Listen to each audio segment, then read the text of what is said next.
Okay. Crack. The noise came from outside. Was it a gunshot or a car backfiring? The teacher stopped talking for a moment. Every head in the room turned towards the window. Nothing. Silence. The teacher cleared his throat, which drew the boys' attention from the front of the room again. He continued the lesson from where he had left off. Then, crack, pop, pop, crack. Gunfire. Everyone down, the teacher shouted.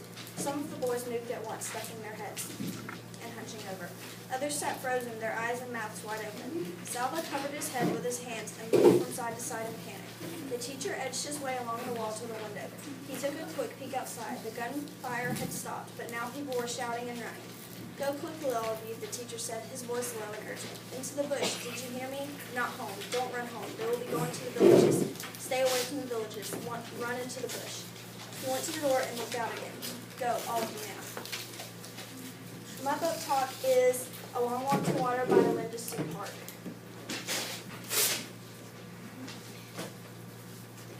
This book is nonfiction because it is based on a real story that Linda C. Park wrote about Salva and Naya in Sudan.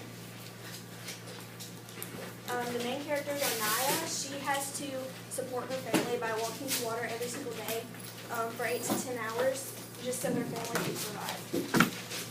Salva is forced to leave his village because the war in his village attacked his school, so he has to leave, and he doesn't know where his family is, or if they're alive, or if they're dead. The war is a rebellion against Sudan. The north is Christian and the south is Muslim, so they have a rebellion because of the two religions. Like I said, the main conflict is the rebellion against North and South Sudan. Naya is 11, and so is Salva, and she has to walk to water to support her family. Salva's school gets attacked by war in 1985, and Naya is 11 years old, and so is Salva. The stories, there's 2 stories in this book, and eventually in the end they connect and eventually bring hope that everything will be good after the war. These stories are very depressing for the most part, and at the end there's hope when the stories collide. And I think if you like a fast read that you can read in probably an hour or 2, I would recommend this for you. But if you don't like sad books or anything depressing, then I wouldn't recommend this for you.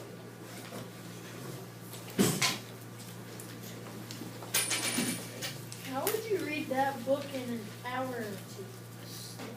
It's like Because of the content. The content allows you to read it really fast. Any more questions? why is her head so big on the cover? It's a bucket. It's a bucket. Naya's carrying water to the river. Like she's carrying the bucket to the river, and she fills it up with water and carries it back to the family to support her. Okay. So she doesn't have a big head?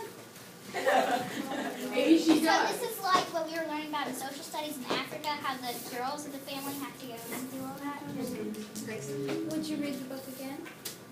I think I would, because it's so inspiring how they get through this war and rebellion, and I really like the ending. That's my favorite part. I thought you said it was depressing.